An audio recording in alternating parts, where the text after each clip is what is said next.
HSC এবং বিশ্ববিদ্যালয়ের ভর্তি পরীক্ষার প্রশ্ন সমাধানের ধারাবাহিক আয়োজনের আজকে আমাদের যে প্রশ্নটি আছে, খেয়াল করো, এটি খুবই বেসিক একটা প্রশ্ন। কিন্তু আমরা অনেক সময় খুব জটিল বিষয়গুলো, খুব কঠিন বিষয়গুলো পারলেও একদম বেসিক বিষয়গুলো স্কিপ করে যাই, এগুলোকে খুব বেশি প্রায়োরিটাইজ করি না।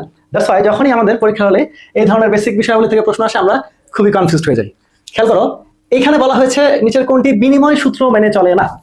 অপশনে আছে স্কেলার গুণন, ভেক্টর গুণন, উভয়ই অথবা কোনোটি নয়। তোমরা সকলে এই অ্যান্সারটা আমাকে এখনই পজ করে কমেন্ট বক্সে জানিয়ে দাও। তাহলে প্রথমে আমার মাথায় রাখতে হবে আসলে বিনিময় সূত্র বলতে আসলে কি বোঝায়। বিনিময় সূত্র বলতে আসলে বোঝায়, এইখানে দেখো এ ডট বি এটা সমান যদি বি ডট এ লেখা যায়, এটা হচ্ছে বিনিময় সূত্র। মানে আমরা এই যে দুইটা ভেক্টর আছে এদের অবস্থানটা জাস্ট এক্সচেঞ্জ করে দিব। এক্সচেঞ্জ করে দিয়ে যদি আমাদের এর মানটা সমান আসে তাহলে এটি বিনিময় সূত্র মেনে চলে, যদি সমান না আসে সেক্ষেত্রে বিনিময় সূত্র মেনে চলে না।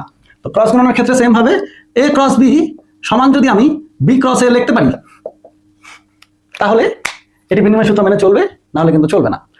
প্রথমে ডট গুণনের দিকে যদি আমরা খেয়াল করি, ডট গুণনের ক্ষেত্রে ডট গুণনের রেজাল্টটা কিন্তু একটা স্কেলার রাশি। তাহলে যদি আমি বি ডট এ লিখি সেক্ষেত্রে কি আসবে, দেখো বি ডট এ সমান হবে B A cos alpha B A cause theta.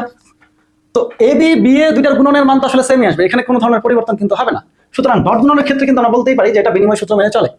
এখন দেখার পালা ক্রস গুণন মেনে চলছে কিনা। তো ক্রস গুণনের ক্ষেত্রে আমাদের স্বভাবতই মাথায় রাখতে হবে, ক্রস গুণনের ক্ষেত্রে শুধুমাত্র মানটাই কিন্তু ইম্পর্টেন্ট না, ক্রস গুণনের ক্ষেত্রে রেজাল্টের দিকটাও ইম্পর্টেন্ট। তো যদি আমরা বিনিময় করে দেই, এই ভেক্টরগুলোর অবস্থানগুলোকে এক্সচেঞ্জ করে দেই, তাহলে কি এই ভেক্টর গুণনের যে দিকটা সেটা কি সেম থাকবে? নিশ্চয়ই বুঝতে পারছো, দিকটা কিন্তু সেম থাকবে না। কারণ ডান হাতে স্ক্রু নিয়ম অনুযায়ী আমরা জানি এটা যদি এ ভেক্টর হয়, এটা যদি বি ভেক্টর হয়, তাহলে এ ক্রস বি এর দিকটা হবে এই যে উপরের দিকে, তাই না? এই যে বোর্ডের বাইরের দিকে ডান হাতে স্ক্রু নিয়ম অনুযায়ী। তাহলে এইটা হচ্ছে আমার এ ক্রস বি এর দিক, এ ক্রস বি এর দিক।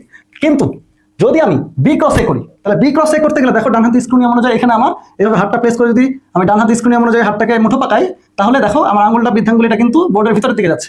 অর্থাৎ বি ক্রস এর দিকটা কিন্তু এ ক্রস বি এর দিকের বিপরীত দিকে।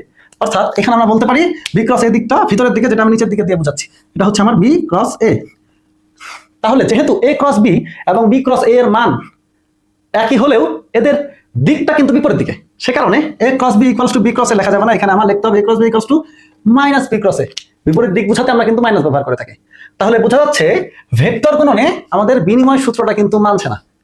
তাহলে স্কেলার গুণন এটা বিনিময় সূত্র মেনে চললেও ভেক্টর গুণন বিনিময় সূত্র মেনে চলে না। তাহলে বিনিময় সূত্র মানে না হবে ভেক্টর গুণন।